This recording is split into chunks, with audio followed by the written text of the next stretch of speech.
Cuando Rusia irrumpió en Ucrania en el año 2022, los medios de comunicación occidentales estaban seguros de que unas sanciones económicas aplastantes llevarían rápidamente a Rusia a la rendición. Titulares de CNN, BBC y otros medios occidentales predecían que la economía de Moscú colapsaría en cuestión de meses, dejando a Putin sin otra opción que dar marcha atrás. Pero ahora, incluso después de 3 años de una guerra costosa, Rusia no solo está sobreviviendo, sino que está prosperando. En el año 2023, la economía rusa creció un 3,6%, seguida de un impresionante 4,1% de crecimiento en el año 2024. El desempleo alcanzó un mínimo histórico de solo 2,5%, y a pesar de las duras sanciones, Rusia obtuvo más de 220.000 millones de dólares en exportaciones energéticas el año pasado. Aún más sorprendente es que tras 3 años agotadores de guerra contra Ucrania, Rusia sigue firme, rechazando con confianza los acuerdos de alto el fuego propuestos directamente por los Estados Unidos. En lugar de rendirse bajo presión, Moscú continúa controlando territorios clave en el este y el sur de Ucrania. Los líderes de la OTAN ahora se mueven apresuradamente a puertas cerradas, desconcertados ante el hecho de que su poder económico combinado, la ayuda militar y las severas sanciones no lograron quebrar a Rusia. En su lugar, Moscú ha conseguido resistir por sí sola la fuerza económica y militar combinada de todo el mundo occidental. Pero, ¿cómo está Rusia desafiando todas las predicciones y prosperando a pesar de sanciones tan severas? Hoy, en este video, revelaremos los movimientos secretos detrás de la resiliencia económica de Rusia y mostraremos cómo esta historia de éxito inesperado podría pronto cambiar para siempre el equilibrio de poder global. Quiero recordarles una vez más que, por favor, se suscriban a este canal. Su suscripción ayuda a que nuestros videos lleguen a más personas y nos motiva a seguir creando contenido que les encantará.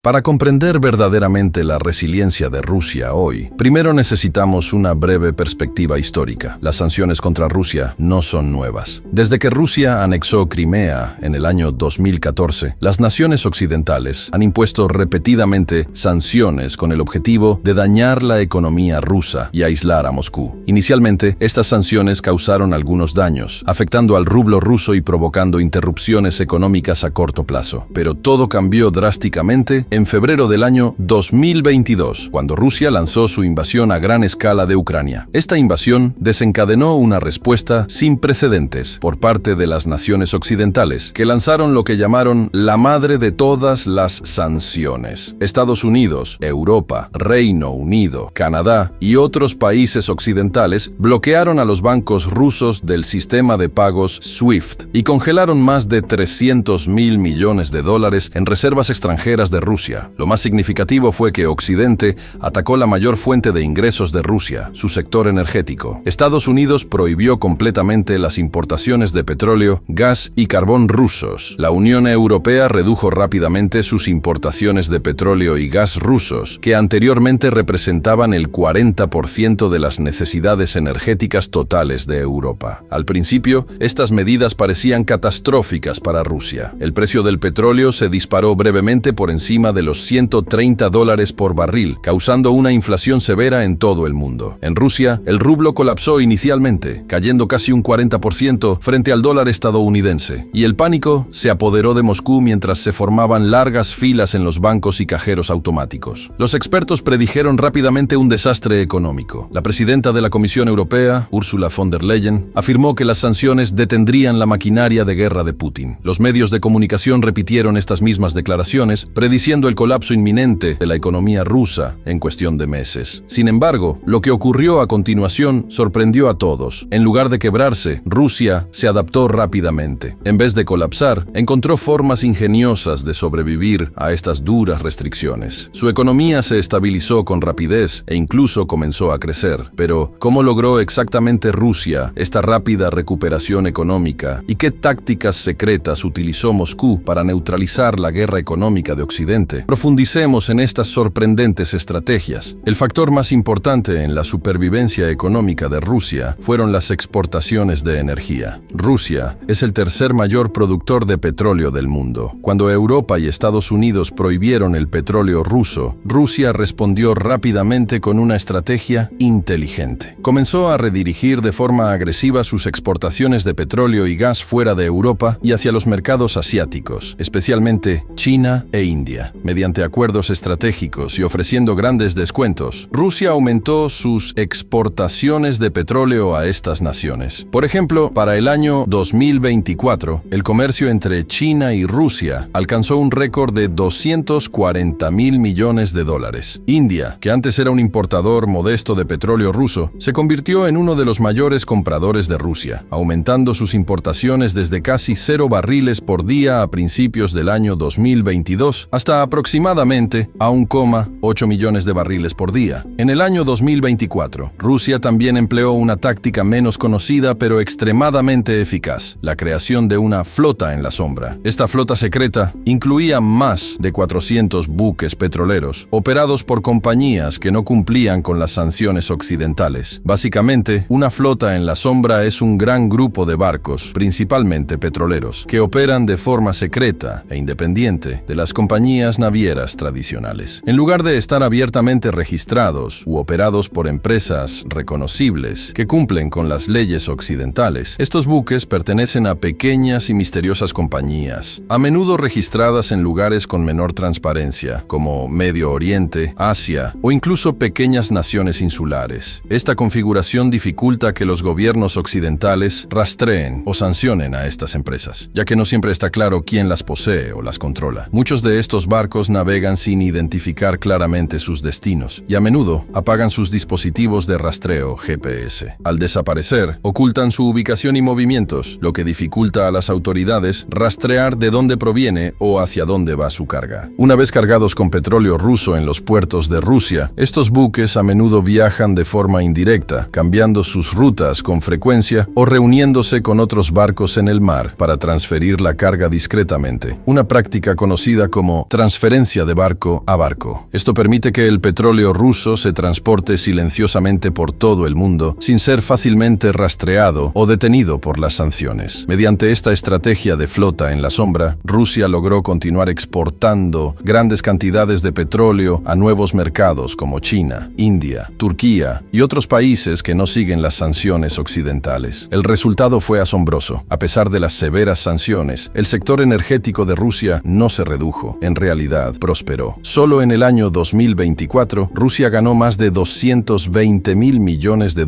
por exportaciones de energía, casi tanto como antes de que comenzaran las sanciones. El conflicto en Ucrania también empujó a Rusia hacia lo que se conoce como una economía de guerra. Una economía de guerra es cuando un país aumenta rápidamente la producción militar y los proyectos de infraestructura para apoyar sus esfuerzos bélicos. Después de la invasión de Ucrania, el gobierno ruso incrementó significativamente su gasto en defensa, destinando enormes cantidades de dinero a equipamiento militar, fabricación de armas y otras necesidades relacionadas con la guerra. Para el año 2024, el gasto militar de Rusia alcanzó un nivel sin precedentes de $132.000 millones, casi el doble en comparación con los primeros días de la guerra. Esto representó más del 6% del Producto Interno Bruto del país. Este aumento del gasto impulsado por la guerra proporcionó un estímulo económico inmediato. Las fábricas que producen equipamiento militar, armas, tanques y municiones se expandieron rápidamente, contratando a miles de trabajadores adicionales. Las industrias relacionadas con la producción militar, como el acero, la electrónica, la logística, el transporte y la tecnología, también experimentaron un fuerte crecimiento a medida que aumentaba la demanda de sus productos y servicios. A medida que Rusia invertía más en sus propias industrias nacionales, también comenzó a sustituir productos que anteriormente importaba de Occidente. Dado que las sanciones bloquearon el acceso a muchas tecnologías y bienes manufacturados occidentales, las empresas rusas intervinieron para cubrir esa brecha, creando sustitutos locales. Los resultados fueron impactantes. A medida que las fábricas aceleraban su producción y la demanda crecía, el desempleo cayó drásticamente. Para finales del año 2024, la tasa de desempleo en Rusia cayó a un mínimo histórico de solo 2,5%, el nivel más bajo en décadas. Millones de rusos encontraron empleo estable, ya que fábricas, granjas y empresas de todo el país expandieron sus operaciones para satisfacer la creciente demanda interna. Al mismo tiempo, enormes proyectos de infraestructura, como la construcción de nuevas carreteras, ferrocarriles, aeropuertos y bases militares, ayudaron a estimular el crecimiento económico en distintas regiones de Rusia, proporcionando empleos adicionales e impulsando las economías locales. Sin embargo, a pesar de los beneficios económicos inmediatos, existen interrogantes a largo plazo sobre la sostenibilidad. Los economistas advierten que depender en exceso del gasto militar y la producción interna podría eventualmente generar ineficiencias, inflación o una desaceleración en la innovación. Pero hasta ahora, la estrategia de economía de guerra de Rusia ha demostrado ser sorprendentemente eficaz para estabilizar e incluso hacer crecer su economía durante un periodo de intensas sanciones occidentales. De forma similar, cuando Occidente impuso duras sanciones financieras en el año 2022, una de sus medidas más importantes fue restringir la capacidad de Rusia para utilizar el dólar estadounidense, que es la principal moneda del comercio internacional. Rusia respondió rápidamente con una estrategia ingeniosa de desdolarización. En lugar de comerciar en dólares, Rusia comenzó a utilizar activamente monedas alternativas, como el yuan chino, la rupia india, la lira turca e incluso metales preciosos como el oro, para realizar negocios internacionales. El movimiento más fuerte de Rusia dentro de esta estrategia fue aumentar su comercio con China utilizando el yuan. Para el año 2024, casi la mitad del comercio entre Rusia y China ya no se realizaba en dólares estadounidenses. En su lugar, usaban sus monedas locales, reduciendo drásticamente su vulnerabilidad frente a las sanciones financieras de Estados Unidos. Por ejemplo, el comercio entre China y Rusia se disparó hasta alcanzar un récord histórico de 240.000 millones de dólares en el año 2024, con gran parte de este comercio realizado directamente en yuanes o rublos, evitando por completo el sistema financiero basado en el dólar. India también se convirtió en un socio clave en la estrategia de desdolarización de Rusia. Anteriormente, India comerciaba muy poco con Rusia usando su propia moneda, pero para el año 2024, productos por valor de miles de millones de dólares, como petróleo, gas y otros bienes, se intercambiaban utilizando rupias indias. Rusia e India establecieron canales de pago directos, lo que significó que no dependían de bancos o instituciones financieras occidentales para hacer negocios. Esto permitió que el comercio fluyera con normalidad a pesar de las sanciones occidentales en curso. Además, Rusia comenzó a acumular oro como una alternativa financiera segura, y para finales del año 2024, sus reservas de oro totalizaban más de 2.400 toneladas. La estrategia de desdolarización de Rusia debilitó de manera efectiva el impacto de las sanciones financieras occidentales. Al crear vías financieras alternativas, Rusia no solo protegió su economía, sino que también ayudó a que otros países comenzaran a cuestionar su propia dependencia del dólar estadounidense. Y aquí es donde entra en juego el papel de los BRICS. Otro factor clave detrás de la resiliencia de Rusia es el fuerte respaldo de la Alianza BRICS, una asociación económica y política entre Brasil, Rusia, India, China y Sudáfrica. BRICS se formó originalmente en el año 2009 como una alianza económica entre grandes economías emergentes que buscaban desafiar el dominio de los países occidentales en los asuntos globales. Cuando las sanciones occidentales se intensificaron en el año 2022, Rusia se apoyó rápidamente en sus socios de los BRICS, profundizando significativamente sus lazos económicos y políticos con ellos. En respuesta, las naciones BRICS actuaron, aumentando drásticamente su comercio con Rusia, proporcionándole a Moscú nuevos mercados para sus exportaciones y reduciendo el impacto de las sanciones. Además de China e India, otros miembros importantes de los BRICS, como Brasil y Sudáfrica, también incrementaron su comercio con Rusia, importando productos agrícolas, fertilizantes, metales y otros recursos vitales. Colectivamente, el comercio entre Rusia y los países BRICS superó los 300.000 millones de dólares en el año 2024. Este aumento significativo reemplazó de manera efectiva muchos de los mercados occidentales que Rusia perdió debido a las sanciones. BRICS también expandió el uso de monedas locales y creó sistemas bancarios y canales de pago alternativos, independientes de Occidente, Occidente. Una institución clave dentro de BRICS es el nuevo Banco de Desarrollo, NDB, establecido para brindar apoyo financiero a proyectos de desarrollo fuera del control de los bancos occidentales. Rusia consiguió miles de millones de dólares en préstamos del NDB que invirtió en infraestructura, proyectos industriales y otras iniciativas económicas clave. Además, BRICS ha estado considerando lanzar su propia moneda común o sistema financiero, debilitando aún más el dominio de las instituciones financieras occidentales. En el año 2024 se intensificaron las discusiones sobre la creación de una moneda BRICS, lo que permitiría a los miembros del bloque y a otros países en desarrollo comerciar sin depender del dólar estadounidense. Si se implementa, esto podría cambiar radicalmente las finanzas globales, haciendo que sanciones como las impuestas contra Rusia sean mucho menos efectivas. Aunque las estrategias externas como el comercio con países BRICS y la venta de petróleo jugaron un papel enorme en la estabilización de la economía rusa, lograron algo igualmente importante dentro de Rusia: un fuerte gasto interno por parte de los ciudadanos y una notablemente baja deuda nacional. Cuando llegaron las sanciones, muchos esperaban que los rusos dejaran de gastar inmediatamente por miedo e incertidumbre. En lugar de eso, el gobierno ruso implementó rápidamente medidas para apoyar la economía y tranquilizar a los ciudadanos. Se introdujeron paquetes de estímulo a gran escala, subsidios y ayudas financieras, lo que aumentó la confianza del consumidor y alentó a los rusos a seguir gastando con normalidad, incluso en tiempos inciertos. Actualmente, la economía rusa depende en gran medida del consumo interno, que representa aproximadamente el 70% de todo el Producto Interno Bruto del país. Incluso durante las sanciones y la incertidumbre de la guerra, los ciudadanos rusos continuaron comprando alimentos, ropa, electrónicos, automóviles y viviendas, apoyando a miles de empresas locales y millones de empleos. Parte de este gasto sostenido fue posible porque Rusia logró mantener el desempleo extremadamente bajo. Otro factor crucial que ayudó a Rusia fue su baja deuda pública. Mientras países como Estados Unidos tienen deudas nacionales que representan casi el 100% o más de su Producto Interno Bruto, la deuda del gobierno ruso era de solo alrededor del 17% del PIB en el año 2024. Debido a que Rusia debía relativamente poco dinero, tenía mucho margen para pedir prestado y gastar durante tiempos difíciles. El gobierno pudo permitirse grandes programas económicos, proyectos de infraestructura y apoyo a industrias clave sin quedarse sin dinero ni depender en gran medida de préstamos extranjeros. Esto también dio confianza tanto a los inversores como a los ciudadanos rusos de que el gobierno tenía suficientes recursos financieros para mantener estable la economía, lo que fomentó aún más el gasto interno. Ahora bien, aunque la economía de Rusia ha mostrado una resiliencia increíble frente a las sanciones occidentales, es importante entender que el país aún podría enfrentar desafíos serios en el futuro. Un problema importante es la inflación. En el año 2024, Rusia enfrentó una inflación alta de aproximadamente 9,2%, significativamente más que antes de que comenzaran las sanciones. Si la inflación sigue aumentando, podría erosionar lentamente el poder adquisitivo de los ciudadanos comunes y potencialmente causar descontento social o disturbios a largo plazo. Otra gran preocupación es la fuerte dependencia de Rusia en el gasto militar y relacionado con la defensa para impulsar su economía. Aunque este gasto elevado ha ayudado temporalmente a mantener las fábricas activas y el desempleo bajo, depender tanto del gasto en defensa puede traer problemas en el futuro. Los economistas advierten que una sobreinversión en industrias militares podría frenar la innovación en los sectores civiles, crear ineficiencias y hacer que Rusia sea menos competitiva a nivel internacional con el tiempo. Además, las sanciones han restringido seriamente el acceso de Rusia a tecnología avanzada occidental. Históricamente, Rusia dependía de tecnología, software, maquinaria y componentes de alta tecnología fabricados en Occidente para industrias como la aviación, la electrónica, la fabricación de automóviles y las telecomunicaciones. Con estos suministros ahora bloqueados por sanciones, las empresas rusas han tenido que desarrollar alternativas locales, aunque han logrado algunos avances. Esta situación podría limitar el crecimiento tecnológico en el futuro, dejando a Rusia potencialmente rezagada en industrias críticas. Otro riesgo es la sostenibilidad a largo plazo del modelo económico actual de Rusia. Gran parte del crecimiento económico reciente de Rusia proviene de ajustes a corto plazo, como redirigir exportaciones de petróleo hacia Asia, formar nuevas asociaciones comerciales y aumentar la producción militar. Pero estas soluciones podrían no ser sostenibles a largo plazo. Eventualmente, Rusia podría tener dificultades para mantener estos altos niveles de gasto militar o para encontrar nuevos mercados con la misma facilidad que en el pasado. Para abordar estos desafíos, Rusia tendrá que equilibrar cuidadosamente su gasto militar con el crecimiento económico civil, controlar la inflación y fomentar la innovación tecnológica a nivel nacional. Aunque Rusia ha desafiado con éxito las expectativas hasta ahora, deberá abordar eficazmente estos problemas internos para mantener su fortaleza económica a largo plazo. Y al final, surge una pregunta muy importante para el mundo occidental. ¿Funcionarán alguna vez las sanciones contra Rusia? Después de varios años de imponer duras sanciones económicas, los países occidentales deben ahora reconsiderar seriamente su estrategia contra Rusia. Como hemos visto a lo largo de este video, Rusia ha demostrado hasta ahora ser más adaptable y resistente de lo que muchos esperaban. Occidente también subestimó la capacidad de Rusia